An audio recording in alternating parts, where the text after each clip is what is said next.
السلام عليكم ورحمة الله تعالى وبركاته. سود هذا ولا لها كحرن درليبان أكاديمي. مقعي وعبد الرحمن حسين آدم. عشركو حنقون دونا باتو قيبتي لبعض. قيبتي كواد هرايا مسوق عظمي. قيبتي أنه حنقون دونا قيبتين لبعض. أو هيد helping others. هدي أي وصلت هاي. فضلا سارة سبسكرايب سياد أهشد عشرة هل كان سوق لنا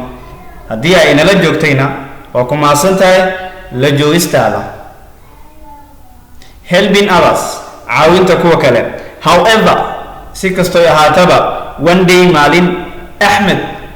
fell down the hill وكدعي بور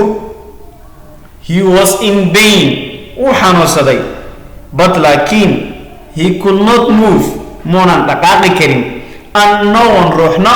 was there to help him قف عاوينا هل كامونا جوغين but لكن the old man ننكي وينا ودادها who had helped before وعاوين جري هتا كهر saw him أيارك however سيور بي هاتبا one day مالين أحمد fell down the hill وكدعي بور he was in pain وحنوصدي but لكن he could not move مونا دقاق كريم and no one روحنا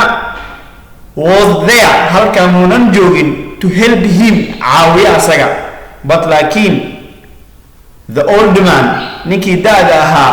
who had helped before وعاوين جري هذا كهر saw him أياركي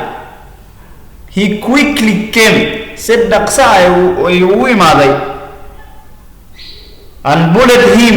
up the hill وحونا كجي ذي بورتي he quickly came said دقساء ويمت and pulled him up the hill وحونا كجي ذي بورتي he had many wounds وحولها مركز داوع بدن on his legs كسو غاري لوهيسا the dirty that Ahmed had gave water usiyay biyaha so ayaa aragtay his wounds dhaawacdiisa and quickly si dhaqsa went to the forest ay waxay u aaday duurka and boat waxayna keentay oga geeda oo iskiga dhayo dhaawacay after same time isla waqtigiiba his wounds dhaawacyadiisii waa covered way bogsoodeen oo way u reesteen all were very happy dhammaan way farxeen that they were able inay awoodeen to help each other midba midka kale inuu caawiyo inay ku guuleysteen ay aad uga farxeen mara xigmadda sheekadani waxay tahay if you help others hadii aad caawiso kuwa kale then they will also help you way ku caawin doonaan ayagana oo is caawintu aad ay muhiim u tahay dii walaalka dhibaataysan aad caawiso adigana uu ku caawin doonaa